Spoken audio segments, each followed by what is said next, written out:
Siempre que aplicaba trabajos, la respuesta era la misma. Siguieron adelante. Es la respuesta cliché que las empresas aquí utilizan para decirte que no quedaste. Estoy harto. Hola amigo, Hola amiga, ¿cómo vas? Oye, te caemos plan de 5, pues, ¿puede ser? por supuesto amigo.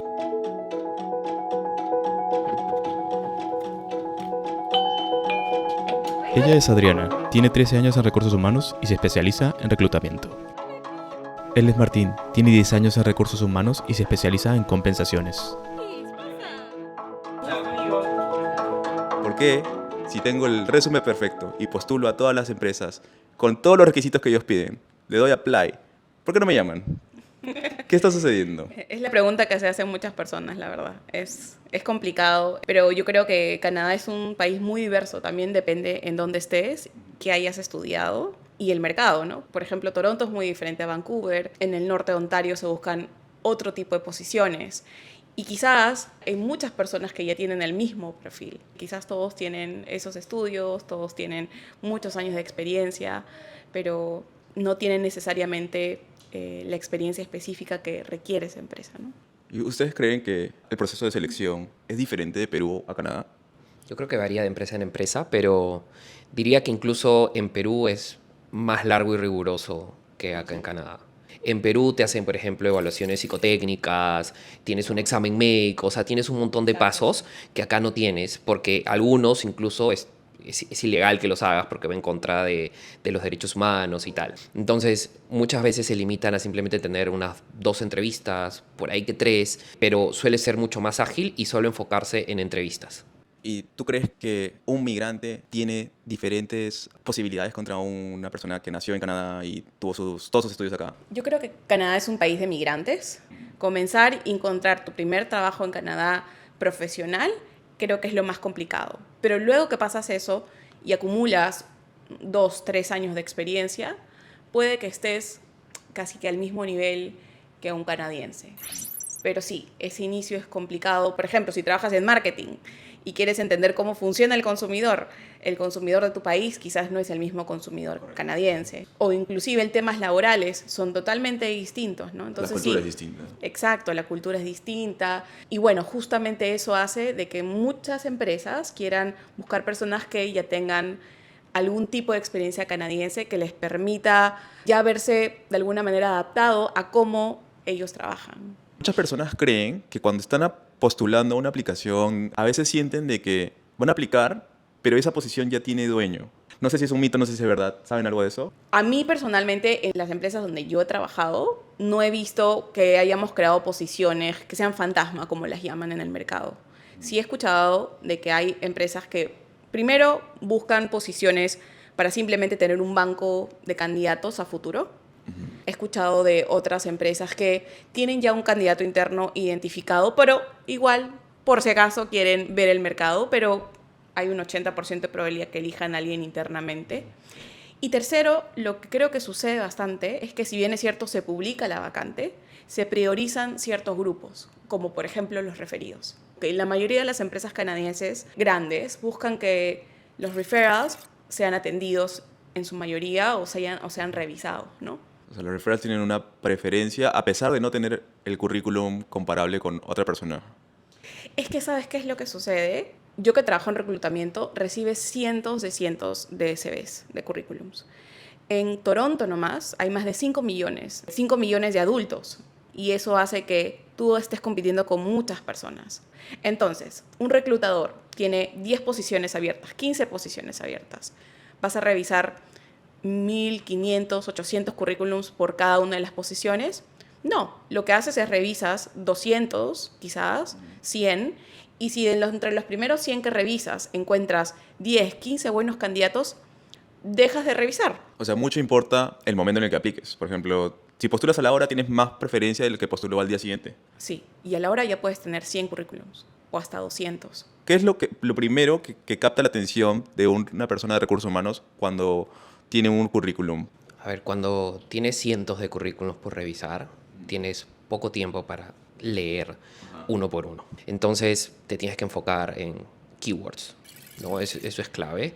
Ves los títulos, empresas y vas viendo si es que es relevante o no para el puesto que estás buscando. Entonces, introducir los keywords en esas partes del currículum es muy importante. Ahora, si es una posición un poco más técnica, quizás algún conocimiento específico que estés buscando, ¿no? Entonces, siempre es bueno customizar el currículum según el tipo de puesto al que estás aplicando. ¿Y qué hay de los cover letters? Eso no existe en Perú. Acá es un tema porque tienes que hacer un cover letter para cada uno. Pero ¿realmente los leen o son importantes? La verdad que yo creo que para roles más juniors recibes más currículums. A veces para posiciones de analistas, de coordinators, puedes recibir miles. Entonces, yo no voy a probablemente tomarme el tiempo de poder leer tu cover letter, ¿no? Dicho esto, yo recomendaría que eso lo dejes para posiciones más seniors, porque vas a poder competir entre menos cantidad de personas que tengan el mismo perfil que tú, y ahí podría marcar la diferencia. Sí. Imaginemos que ya tú eliges a alguien y ese currículum te gustó. ¿Sienten que los acentos y las pronunciaciones en inglés cuando tienen llamadas afecta en la decisión de elegir a una persona? Yo creo que no. No es tanto así. A veces creo que es un tema más de nosotros mismos, que nos ponemos nerviosos porque justamente pensamos que eso va a afectar y eso hace que más bien tu pronunciación y tu nerviosismo se sienta en la llamada y eso sí puede afectar tu postulación. Realmente cuando ves currículums, el promedio de personas canadienses nativas que aplica es muy bajo. Acá lo importante es la confianza. ¿Con cuánta confianza tú puedes transmitir? Y más que la cantidad de palabras técnicas, sobre todo en esa primera llamada, es que lo que digas sea claro, pausado y que suenes confiado. Porque eso es lo que más va a impactar al primer recruiter que te va a llamar. Okay. Sí, en mi experiencia, en los últimos 2 años que vengo trabajando con gente canadiense, no les importa si hablas con palabras simples, si por ahí no pronuncias bien. Digamos que, al menos en Toronto, que es una ciudad con tantas nacionalidades y tantos acentos, hay mucha tolerancia a no hablar el inglés perfecto. Y obviamente te genera inseguridad al no ser tu lengua materna y eso es lo que te juega en contra en muchas ocasiones. Y eso es el segundo punto, diría, importante. Siempre tienes que estar preparado, ¿no? Porque postulas a 100, te llaman 3 y para esos 3 tienes que estar 100% preparado, ¿no? No lo puedes dejar al azar. Y preocuparse menos por el idioma, ¿no? La verdad es que la gente no se preocupa porque hables perfecto. Ah, qué genial. Tenía otra idea totalmente distinta. En mi caso, cuando yo vine a Canadá, me demoré 1 año y 8 meses en encontrar un trabajo profesional. ¿Qué recomendaciones tú le darías a una persona que recién viene acá, un newcomer, para conseguir un trabajo en su field? A ver, primero creo que lo más importante es tener la mentalidad correcta de que uno, no va a ser sencillo. Tienes que tener bien claro de que es una maratón, no es una carrera a corto plazo. Entonces tienes que ser muy resiliente, tienes que estar preparado mentalmente, uno, para que te rechacen cientos de veces, uno, estar preparado para eso, y 2, entender que de 100 te llaman 2, pero esos 2 son las únicas opciones que tú necesitas porque tú tienes que estar preparado para poder conseguirlo. ¿Okay? Entonces es una carrera de volumen. Mientras más aplicas, más chance hay de que algunos quieran conocerte y en esa oportunidad tienes que estar preparado al 1000%. Mi recomendación es, por lo menos tómate unas 3-4 horas diarias para postular. Pero de estas 4 horas, la idea no es que solo postules. Yo te diría un 70% de ese tiempo, dedícalo así postular. 20% o si no el 30% que queda es hacer networking. Yo te digo, 2 de los 3 trabajos que yo he conseguido en Canadá es porque yo contacté al recruiter por LinkedIn. ¿Cuál es la mejor forma de hacer networking hoy en día en Canadá? Yo creo, es que no sé si hay una sola fórmula, la verdad, pero ¿O la primero, que más te ha funcionado? yo los he contactado por LinkedIn. Hay muchos grupos, he visto en ciudades grandes como Toronto, en donde puedes tener sesiones no solamente presenciales, sino virtuales con otros colegas del mercado, y ahí es donde haces esos contactos. ¿Qué hay de los coffee chats? ¿Sirven los coffee chats? Los coffee chats son importantes, sí. Son necesarios, sí. Pero es importante entender por qué tenemos un coffee chat. Uno no tiene un coffee chat para buscar trabajo. Uno tiene un coffee chat porque tiene un interés real en aprender sobre la otra persona o sobre lo que hace o hay algo de la otra persona que quieres conocer. ¿ok? Y tú también quieres aportar. Entonces la dinámica del coffee chat es conocerse. Entonces el networking se inicia mucho antes de que tú empieces a buscar trabajo. Y funciona cuando ya tienes una red, ¿no? Y cuando mantienes conexión con la red. Llevé un curso hace unos meses y te decía que el networking debe ser como esos amigos que no necesariamente le hablas todo el tiempo, pero le mandas reels de Instagram, ¿no? Entonces tienes que mantener algún tipo de contacto, ¿no? Ya tuviste una primera reunión y luego es una relación y hay que cultivarla. Entonces depende de ti qué tanto quieras cultivarla o no. Como para entablar una amistad ligera. Claro, vendría a ser una especie de amistad, pero no tienen que ser íntimos amigos, Pueden ¿no? ser Pero colegas. pueden ser colegas, pero la persona tiene que saber si te dicen, Chris, ¿quién es Chris? Ah, sí, hemos conversado un par de veces, tiene ideas interesantes, le interesan estos temas y ya está. Pero tienes que estar en su top of mind. ¿Tienes la misma opinión de los coffee chats? A mí me cuestan los coffee chats, te soy sincera. Sobre todo quiero enfatizar, nosotros somos psicólogos, en que las personas ya tienen bastantes problemas de por sí, ¿verdad? Si tú te sientas en un coffee chat y lo primero que dices, no tengo trabajo, estoy desesperado, ayúdame, probablemente le pongas una carga emocional muy pesada a tu conversación de alguien que no te conoce. Entonces, tú no quieres que esa persona sienta pena por ti. Tú quieres que esa persona diga, wow, qué interesante es Chris. Creo que podría ser un gran match con mi organización. No quieres pedirle algo, quieres causar una buena impresión. Exacto. Y, a ver, sí puede fluir en la conversación. Decirle, mira, oye, he visto que están buscando esta posición. Qué interesante. Justo se alinea a lo que estamos conversando. Y sí pedirle que si puede pasarte el link. Yo sí creo que podrías llegar a ese punto, pero no como el primer, ni siquiera en el mensaje inicial, ni siquiera en los primeros 5 a 10 minutos sea un tema de que tú lo tengas que tocar directamente, sino tiene que ser algo que más busques que fluya y que se dé. Yo había tenido la idea de un coffee chat porque por mi lado yo sentía que me iba a ver muy interesado, ¿entiendes? Pero imagínate, los canadienses han llevado colegio aquí, universidad aquí, sus papás tienen amigos aquí, tienen toda una red de contactos que tú no tienes. Y es importante que tú la cultives. Muchas posiciones ni siquiera se publican, son confidenciales. Y quizás esa persona tiene acceso a esa posición y puede referirte. Ah, tiene sentido. ¿Qué habilidades técnicas recomendarían que un migrante recién llegado aprenda o mejore? Mi invitación es que el nivel de autoconfianza oratoria, expresar tus ideas, tiene que ser algo que practiques bastante.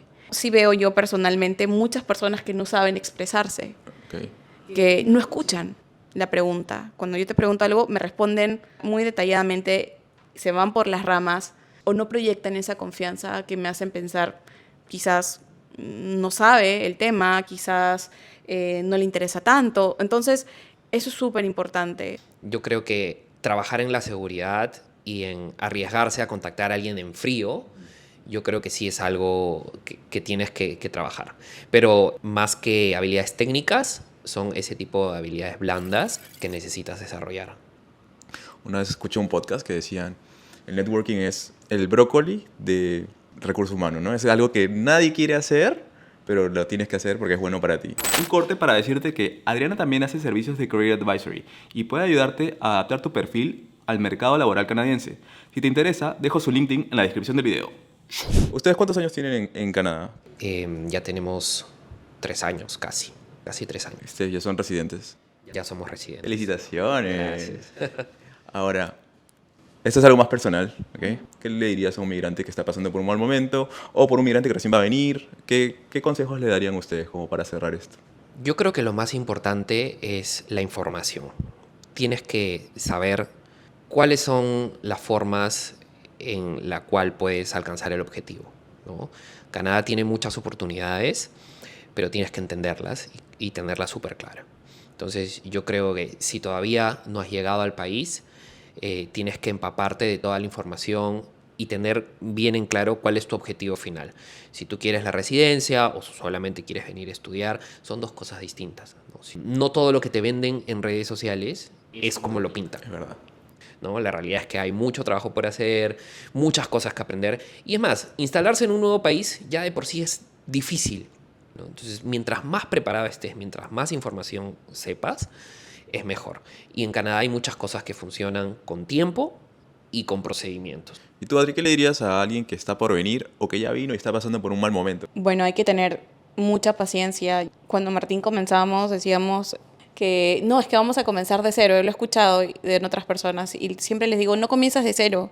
Tú tienes que también sentirte que merecedor y no dejar que todos estos mitos hagan que te sientas no merecedor, porque eso puede hacer de que tú mismo te pongas una barrera invisible frente a tus metas. Pero a la vez también tienes que dejar tu ego en la puerta, porque cuando llegas acá, llegas y el sistema funciona totalmente diferente, así que hay que reaprender las cosas, ¿no? Confía mucho en tus capacidades y en ti, o sea, es lo que yo siempre le digo a muchas personas con las que he conversado últimamente y siento que eso es algo que falta mucho, confiar en ti, no, sí se puede, solo que hay a veces que tomar otros caminos. Creo que eso es todo. Muchas gracias, chicos. Bien. Adiós. Amiguitos, el blog de hoy se convirtió en una entrevista y disculpen que sea un poquito larga, pero creo que había demasiado valor en lo que compartieron los chicos y era imposible para mí dejar de compartirlo. Y lo que más me llevo de todo lo que dijeron es que sí, es bien difícil conseguir un trabajo profesional aquí, pero no debes rendirte, debes seguir postulando, debes seguir intentando, debes ampliar tu network y debes confiar en ti mismo para poder lograr tus objetivos. Y si conoces a alguien que le está costando conseguir trabajo aquí en Canadá, compártele este video, quién sabe, quizás les pueda servir. Te mando un fuerte abrazo y nos vemos en la próxima. ¡Chao!